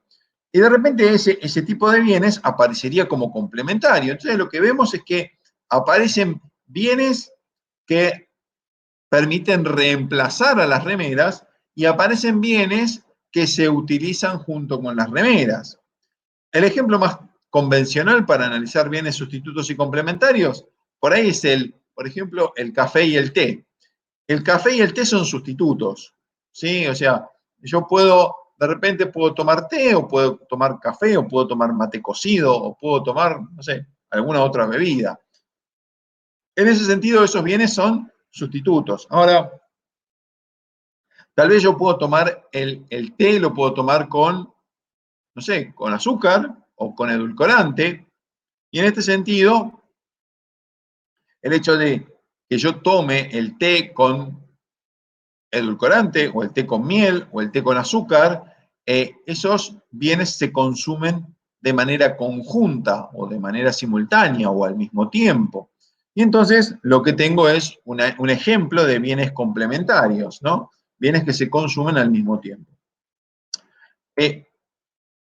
Son bienes sustitutos y en esta clasificación fíjense la importancia o por qué nos concentramos en los bienes sustitutos. Porque los bienes son sustitutos si la suba en el precio de uno de ellos eleva la cantidad demandada del otro. Claro, digamos, de repente, a mí me gusta mucho tomar té. Y de repente, pero a veces tomaba café. ¿Por qué? Porque me gusta el café también, digamos. Entonces a veces tomo té, un té con leche, un té con miel, pero a veces tomo un café. Ahora de repente sube el precio del café. ¿Por qué? No importa por qué, porque sube el precio del café y no cambia el precio del té. Ahora, si sube el precio del café, bueno, eventualmente lo que me dice la ley de demanda, no, lo que me dice la curva de demanda es que yo voy a demandar menos café, pero yo tengo ganas de tomar algo. Entonces, de alguna manera voy a reemplazar, voy a sustituir mi consumo de café por el consumo de té. Voy a dejar de consumir café y voy a pasar a consumir más té. Té con miel, té con azúcar, té con leche. Entonces, lo que vemos es que el cambio en los precios de un bien sustituto tiene un impacto en los bienes, en el mercado de bienes del bien que estoy analizando. Ahora, ¿cómo lo veo esto? Lo que yo veo es que el aumento, a ver si es el aumento, sí, el aumento del precio del bien sustituto, por ejemplo, digo, imaginémonos que estamos comparando remeras, que eran las que le gustaban a Karen, con camisas. Y de repente sube el precio de las camisas, entonces, o de las blusas, de repente las personas dejarán de consumir o de comprar camisas o blusas porque ahora están más caras, pero ellos siguen teniendo necesidad de comprar vestimenta, de comprar ropa. Entonces comprarán más remeras. Y ese comprarán más remeras lo represento como un desplazamiento de la función de demanda sub 0 hacia la derecha hasta alcanzar el nivel de la demanda sub 1. Observe que un aumento en el precio de los bienes sustitutos me desplaza hacia la derecha la función de demanda. Ahora, ¿qué serían los bienes complementarios? Bueno, son bienes complementarios si la suba en el precio de uno de ellos reduce la cantidad demandada del otro. Bien, de repente a mí me gusta tomar café y tomo el café con azúcar porque me gusta el café dulce. Y siempre tomo café con azúcar. Ahora, de repente sube el precio del azúcar. ¿Por qué? No importa por qué, sube el precio del azúcar. Ahora está más caro comprar el azúcar. Entonces, ¿qué va a pasar? Como yo siempre tomo café con azúcar, lo que voy a hacer es dejar de consumir azúcar porque consumo menos azúcar. Pero como a mí el café me gusta tomarlo dulce, entonces, y ahora compro menos azúcar, también voy a demandar menos café. Entonces, el hecho de que suba el precio de uno de los bienes complementarios, lo que va a hacer es desplazar la demanda, pero hacia el otro lado. La suba de los precios de un bien complementario reduce la cantidad demandada del otro y la forma de graficarlo, lo que estamos viendo, es que se representa como un desplazamiento hacia la izquierda o hacia abajo de la curva de demanda. Muy bien. Así como tenemos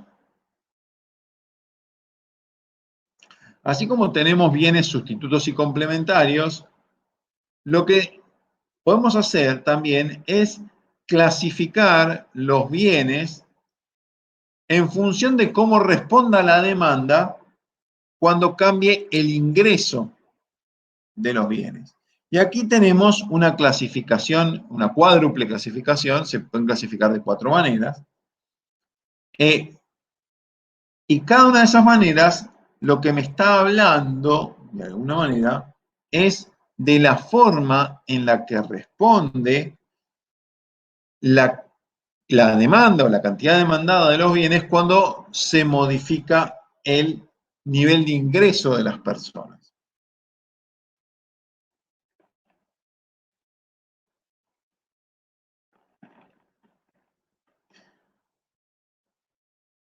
Uno tendería a pensar, uno tendería a pensar que si una persona tiene un mayor nivel de ingresos, entonces, como tiene más ingresos, tiene mayor capacidad de compra,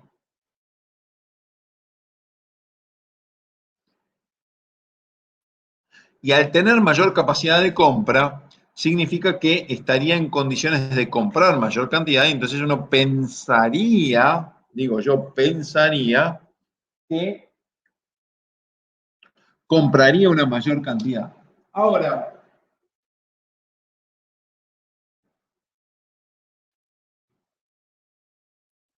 Curiosamente, no es esto lo que ocurre siempre.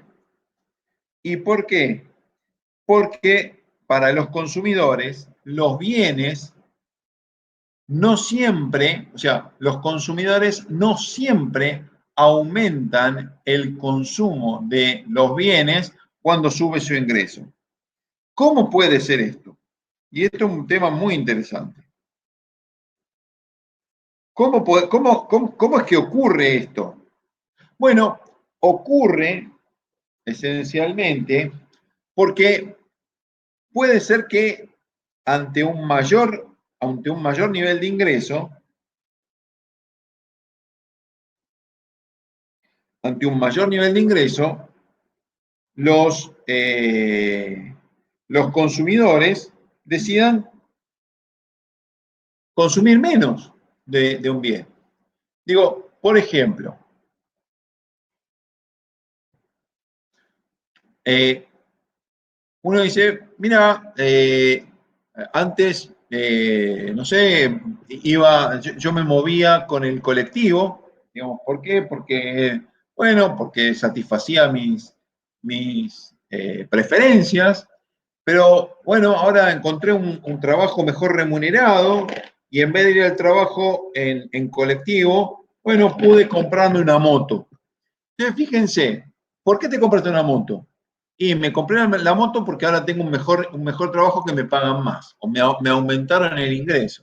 Entonces, como me aumentaron el ingreso, yo dejo de utilizar el colectivo. Entonces, fíjense que el aumento del ingreso hace que para esa persona el viaje en colectivo sea un bien que no se comporta de manera normal, o sea, no sube la demanda de viajes en colectivo, sino todo lo contrario, cae la demanda de bienes de colectivo.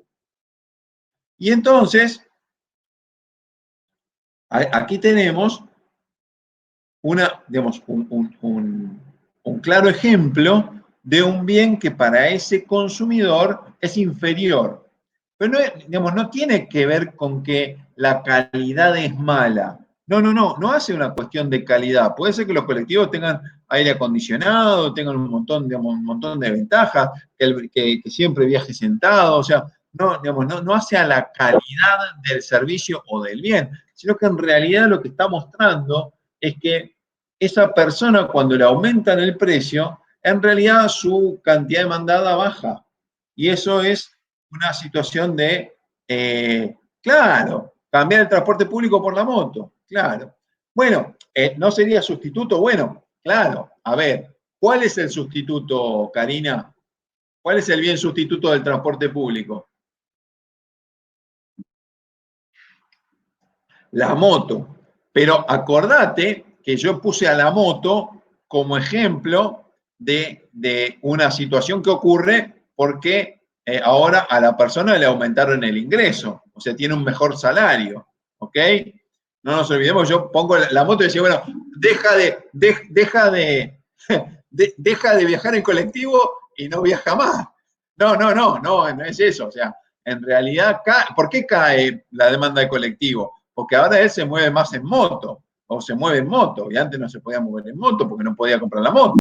¿Okay? Un subte en caso de otras ciudades, ¿no? Bueno, o una bici, perfecto, Marijou, perfecto, o sea, a ver, podría funcionar con cualquier bien, en realidad el otro bien yo lo estoy poniendo para explicar de qué, o sea, qué es lo que ocurre con el concepto viajes, o sea, se reemplaza un producto. Ahora, otro tipo de productos, a veces, por ejemplo, están la margarina y la manteca. Por lo general, la margarina suele ser más económica, más, digamos, menos costosa que la manteca. Entonces, lo que suele suceder es que la gente cuando aumentan los ingresos consume menos margarina y cuando le bajan los ingresos consume más margarina. Entonces, en ese caso la margarina actuaría como bien inferior. ¿Sí? Y dice, bueno, pero en vez de usar margarina, ¿qué usan? Dice, no usan nada. No, bueno, ya cambian la margarina, por ejemplo, cambian por manteca. Entonces, en ese caso, lo que ocurre, cuando analizo lo que ocurre entre los bienes es una sustitución, pero cuando analizo el comportamiento de la demanda de margarina pura, cuando cambia el ingreso, bueno, entonces puedo concluir si el bien es normal o inferior. Ahora, hay una otra clasificación y es aquella en la cual lo que comparo son los porcentajes de cómo cambia la demanda cuando cambia el nivel de ingreso. ¿Cómo es esto de los porcentajes? Y bueno, digamos que una persona, por ejemplo,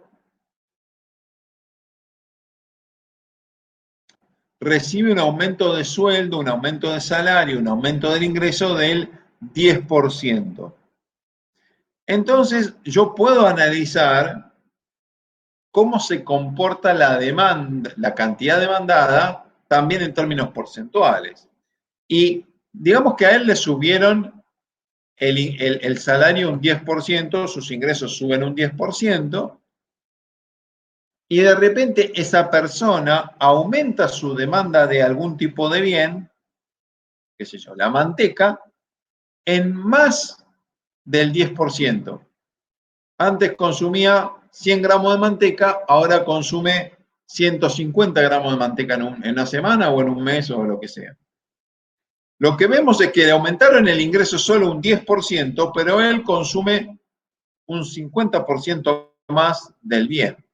En ese caso, el que estoy explicando ahora, que sería el caso de la manteca, que lo pongo como un ejemplo nomás, la manteca estaría actuando como un bien de lujo. ¿Por qué? Porque el aumento de la cantidad demandada se produce en mayor proporción al aumento del ingreso del consumidor.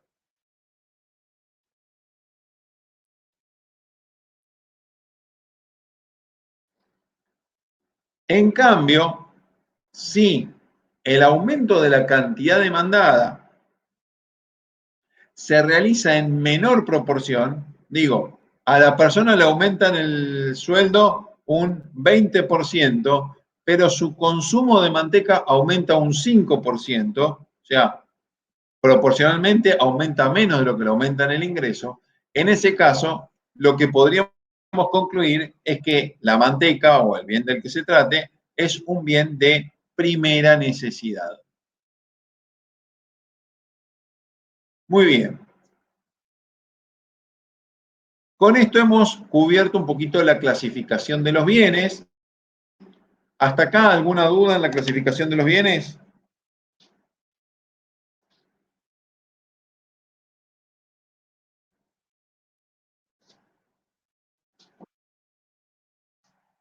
Bien, seguimos entonces. Un bien normal es aquel bien cuya cantidad demandada para unos precios aumenta cuando aumenta la renta, eso sería un bien normal, que fue como la forma con la que empezamos.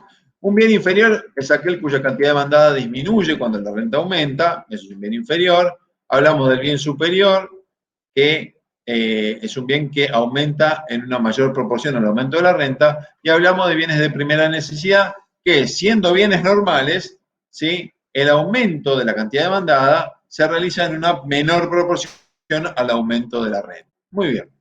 Finalmente, para ir redondeando la clase, y como estamos hablando de variaciones proporcionales o porcentuales, me queda analizar un último concepto, que es el concepto de elasticidad-precio de la demanda. El concepto de elasticidad justamente lo que nos permite relacionar es de qué manera, o sea, lo que podemos hacer con la elasticidad precio de la demanda es ver de qué manera se relacionan las variaciones porcentuales de la cantidad demandada o de la cantidad ofertada respecto de las variaciones porcentuales de los precios. Y es un concepto muy útil porque justamente nos permite, digamos, tener un conocimiento muy detallado de cómo funciona la demanda de un bien. ¿En qué sentido? Vamos a ver.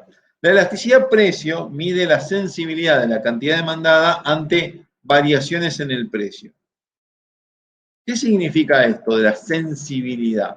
Bueno, justamente nosotros aplicamos una fórmula, que es esa fórmula que van a aplicar en un ejemplo numérico en la clase práctica, y lo que vemos es que para cada punto de la función de demanda, nosotros podemos calcular la elasticidad precio,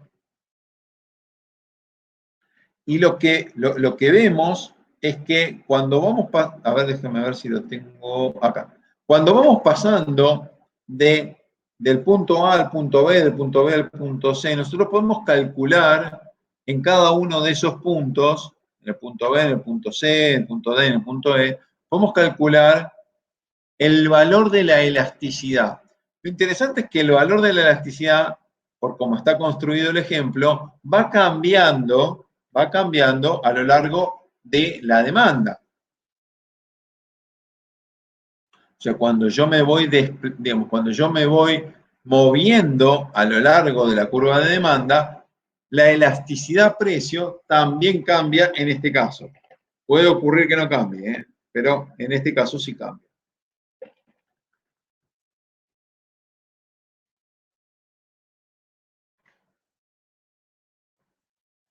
Por otro lado, lo que vemos cuando hacemos los cálculos, y lo vemos aquí, donde estoy marcando un poquito con la flechita, esta flechita blanca que aparece acá que se está moviendo, lo que vemos es que la elasticidad siempre tiene signo negativo. Y lo que nos está mostrando ese signo negativo, justamente, tiene que ver con la forma de la curva de demanda, y es que cuando aumente el precio, la cantidad baja, o cuando baje el precio, la cantidad demandada sube. Eso es lo que nos estaría mostrando ese signo negativo. Es, digamos, en ese sentido, es que la elasticidad es una muestra de la sensibilidad de la demanda.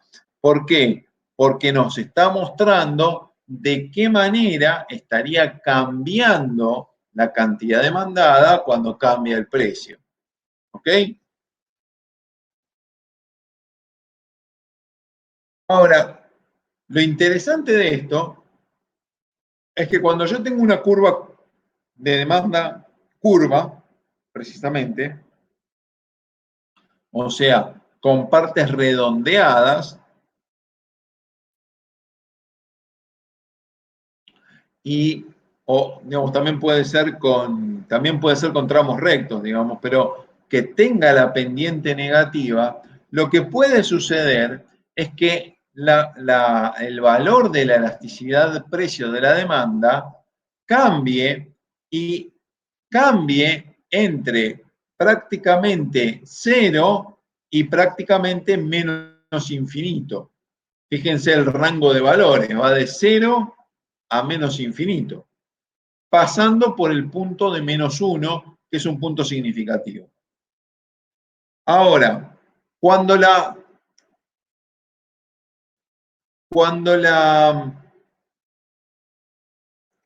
cuando la curva se encuentra en valores donde la elasticidad es menor que 1, o sea, va de -1 a menos infinito, entonces se dice que estamos en el tramo elástico de la curva, o que la elasticidad precio es elástica, o la demanda es elástica en ese punto.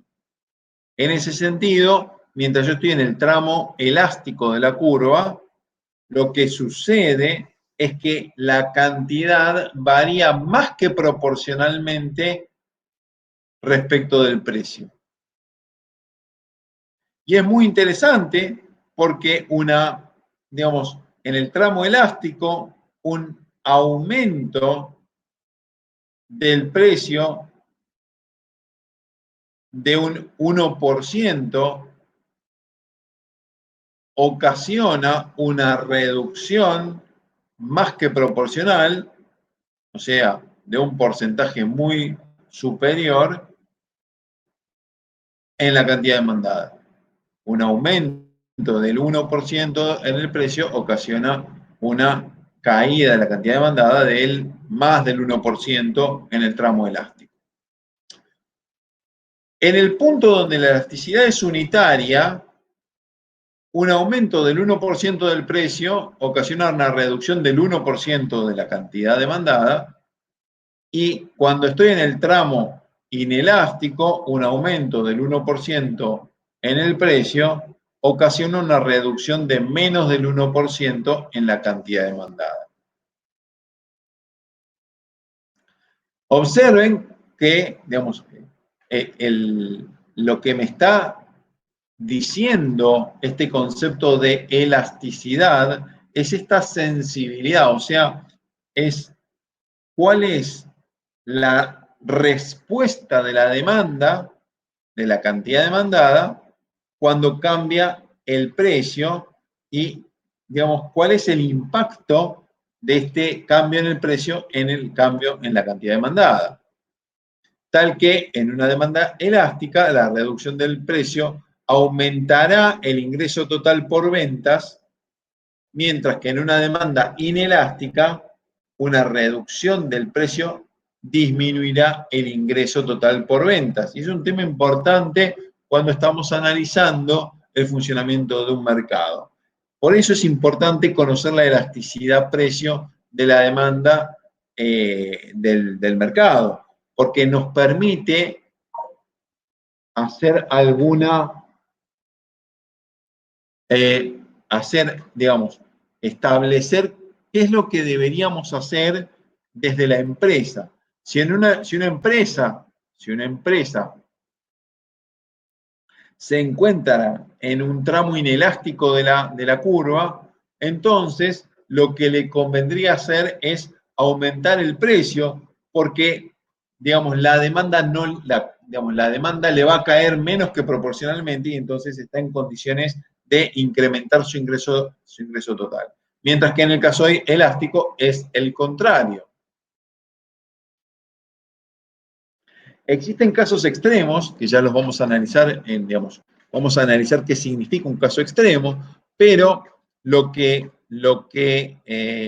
podemos ver es que una curva perfectamente elástica, fíjense, está mostrando una situación en la cual una pequeña cantidad de caída en el precio, o sea, si de alguna manera el precio cayera un poquitito, entonces la respuesta sería súper sensible, o sea, el aumento sería infinito, o sea, sería impresionante. Y un pequeño aumento en el precio por encima de ese nivel haría que la cantidad cayera a cero, o sea, caería todo. Digamos, esa es la respuesta en un caso extremo, en un caso de perfectamente elástico. Digamos, es algo muy curioso, o sea, mira, a este precio lo compro y te compro todo, y listo. Eso es lo que está diciendo el mercado con una curva perfectamente elástica. A este precio compramos toda la producción, todo lo que vos produzcas. Eso sería una curva perfectamente elástica. Ahora, fíjense el contrario, o sea, una curva perfectamente inelástica. Mira, no me importa, ¿sí?, cuál sea el nivel de precio, yo voy a comprarte únicamente 120 unidades. Eso es una curva perfectamente inelástica. Son casos, lo que llamamos son casos puros, son casos difíciles de representar. Digamos, uno de los ejemplos que más se da, o que uno podría pensarlo como lo más parecido a un ejemplo de la vida real, sería una situación de por ejemplo, alguna droga para una enfermedad, para un tratamiento de una enfermedad mortal, o alguna droga para neutralizar el efecto de un veneno. Si está en juego mi vida, digamos, entonces, y yo necesito 120 unidades de droga, de lo que sea, para neutralizar el veneno o para curarme alguna enfermedad, digo, la vacuna del COVID, ¿no? Las 2 dosis de la vacuna del COVID, de repente estaría dispuesto a pagar muchísimo, digamos, desde muy poco hasta muchísimo para adquirir ese remedio, ¿sí? Eh, en tanto que me permitiría a mí curarme o no sufrir algún tipo de enfermedad. Entonces, de repente, ese tipo de bienes reflejaría una alta inelasticidad. Digo, las personas estarían dispuestas a pagar, ¿sí? Por ejemplo, digamos, un caso muy interesante eso, ¿ok? O sea, quien necesita un determinado bien por una razón específica y muy puntual, por eso recurro al ejemplo médico, porque está en juego la calidad de vida o la propia vida, ¿no? Estoy jugando con ejemplos muy sensibles a propósito para tratar de entender qué significa una curva perfectamente inelástica, porque a veces uno dice, hey, yo no estaría dispuesto a pagar mucho por un determinado tipo de bien. Bueno, está bien, ok, pero construyamos un ejemplo donde uno de repente sí podría situarse en ese caso. Bueno, esos casos que comentan sí podría ser. El caso de la luz, del agua, de Internet, lo que sucede, Melissa, es que actúa más parecido al caso anterior, al caso de una demanda elástica, ¿ok? Digamos, de repente a un determinado precio es como que puedo demandar muchísima energía eléctrica o muy poca, digamos. Ya puedo demandar desde nada hasta un montón. Digamos, en ese sentido es muy elástica o estaría en el tramo elástico de la curva, tiene una característica así. Mientras que el caso de la morfina sería de los pacientes de cáncer, ¿sí? Sabemos que la morfina también es una droga que se utiliza con otros fines, pero en el caso específico de la morfina medicinal para el tratamiento de ciertas enfermedades, estaría justamente cumpliendo o teniendo una forma inelástica justamente a partir de sus características y de su aplicación. Muy bien, creo que hasta acá vamos muy claros. Bueno, finalmente, para cerrar la clase de hoy, no extenderme demasiado, es una clase bastante larga, me han hecho hablar un montón. El mercado y el problema económico, decíamos en alguna clase anterior que existía un problema económico y el problema económico básicamente es dar respuesta a 3 preguntas. Uno es el qué se va a producir, uno es el cómo y el otro es el para quién. De alguna manera, con sus preferencias, los consumidores revelan en los mercados qué tipo de bienes se van a consumir. De alguna manera, la competencia entre los distintos oferentes determina el cómo se van a producir. Y este es un tema no menor, o sea, qué tipo de tecnología se va a utilizar depende un poquito de las tecnologías disponibles y, digamos, de cómo esté funcionando el mercado. Y finalmente, ¿para quién se va a distribuir, digamos, para quién se va a producir? Y para quién puede sonar medio raro, pero justamente lo que vemos, si uno vuelve a un gráfico, déjenme ver un poquitito, vuelvo a este gráfico, ahí, vuelvo a este gráfico, a un gráfico donde tenemos una demanda y una oferta, que espero que lo estén viendo. Lo que vemos es que cuando en un mercado se alcanza el equilibrio, se cortan la demanda y la oferta, la función de demanda y la función de oferta, estamos viendo que Eso no significa que todos los consumidores estén satisfechos, porque hay personas que no estarían dispuestas a pagar 13 pesos y que hay una demanda que claramente no se está satisfaciendo. ¿Por qué? Porque el precio cortó en 13 y no se está produciendo todo lo que se podría producir o todo lo que las empresas estarían dispuestas a producir simplemente por el hecho porque el precio de equilibrio es 13 y el mercado se ancló, o sea, se equilibró en ese precio, en el precio de 13. Entonces, ¿quiénes van a poder adquirir esas 120 unidades, 120 remeras o 120 chocolatines que se van a vender en ese mercado a 13 pesos? ¿Quiénes son? Bueno, básicamente los que estén en condiciones de pagar, los que tengan la demanda, la capacidad, el deseo de comprar y la capacidad de comprar eso. Noelia, me pareció que querías hablar. Decime, Noelia.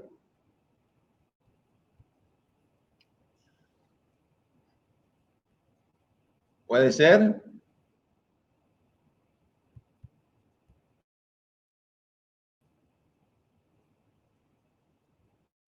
Noelia Mendoza, ¿querías hablar? Ahí cerraste tu micrófono, ¿te asustaste? Ahí tenés la manita levantada, me parece.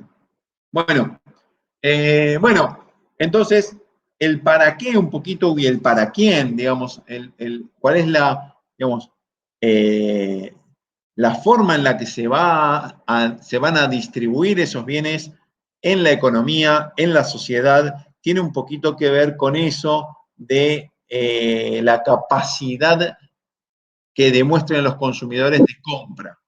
¿De qué manera? A partir de de los ingresos que tengan los consumidores, que son justamente, o que es una de las variables explicativas de este fenómeno de la distribución de los bienes en la sociedad. Muy bien, con eso creo que hemos cubierto todos los temas de este capítulo del libro. Salvo que haya alguna duda, estaría cerrando la clase en este mismo momento. Cuéntenme un poquito si hay alguna duda, yo voy deteniendo la grabación.